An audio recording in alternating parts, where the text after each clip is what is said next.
termicamente isolado, temos.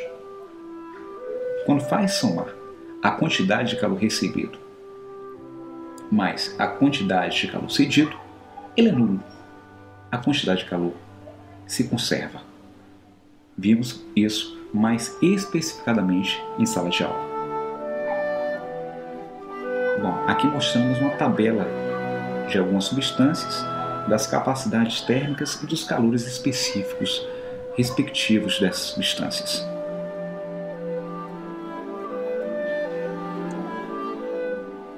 Aqui evidenciamos a transição de fase e o início, a especificação do calor latente. Uma substância pode passar de uma fase para outra através do recebimento ou fornecimento de calor. Essas mudanças de fases são chamadas de fusão, é a passagem de uma substância de fase sólida para a fase líquida. Solidificação é a passagem da fase líquida para a fase sólida. Vaporização é a passagem da fase líquida para a fase gasosa. Condensação ou liquefação é a passagem da fase gasosa para a fase líquida. Então, nessa transição de fase, a quantidade de calor necessária para ocorrer uma transição é proporcional à massa M da substância. A constante de proporcionalidade L é denominada calor latente. Para um processo de fusão, existe o calor latente de fusão, o LF. Então, a equação que rege essa transição, essa transferência de calor, é dada pela equação 1.13. Para o processo de vaporização, existe o calor latente de vaporização, o LV. Então, a equação fica assim como determinado na equação 1.14. Então, até aqui, gente, é importante que vocês diferenciem a quantidade de calor. Essa quantidade de calor que estamos especificando aqui chama-se calor latente. Ela é apenas utilizada para transição de fase, para mudança de fase. Nesse caso, na mudança de fase, a temperatura é constante. Atentos a isso. A outra quantidade de calor, que evidenciamos nos slides passados, é que faz a equação fundamental da calorimetria. Aquela quantidade de calor é chamada de calor sensível. Está direcionada e completamente ligada à variação de temperatura. Mais uma vez, calor latente está associado à transição de fase, a temperatura é constante. Calor sensível está associado à variação de temperatura, tá? É aquela em que definimos como equação fundamental da calorimetria, ok? Observe a unidade no Sistema Internacional. O calor latente ela é medida em joule por quilograma.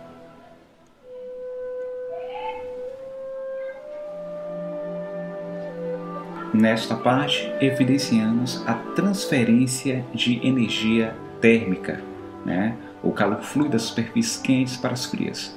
Esta transmissão não para até que as duas superfícies alcancem iguais temperaturas, ou seja, alcancem o equilíbrio térmico. Então, a primeira delas é a condução. É o processo de transmissão de calor através do qual a energia passa de partícula para partícula sem que elas sejam deslocadas. Tá ok? O outro processo é a convecção. É a forma de transmissão de calor que ocorre nos líquidos ou nos gases juntamente com o transporte de matéria. E a outra transferência é a radiação ou irradiação. É a propagação de energia através do espaço, mesmo na ausência de matéria. Ok? Então é isso que eu tenho para falar para vocês. Forte abraço.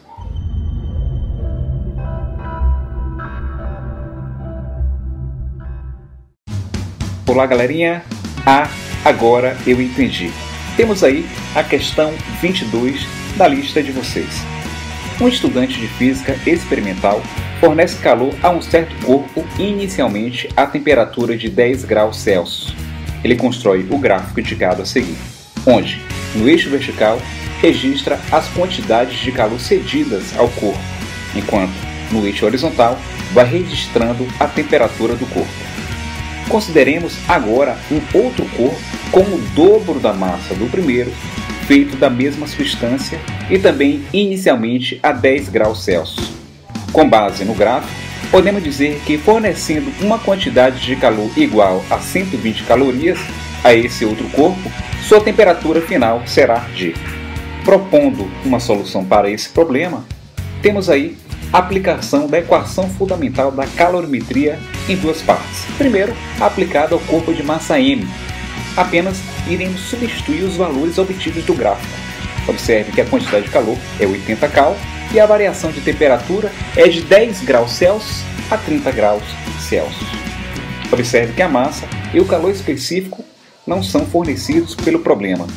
Assim, resulta que o produto da massa com o calor específico é igual a 4.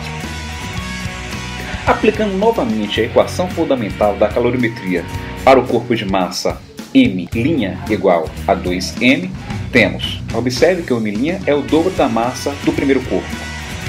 M' é igual a 2m. E como já encontramos o produto MC, que é igual a 4, apenas resta a temperatura final. Assim, essa temperatura é igual a 25 graus Celsius. Ok?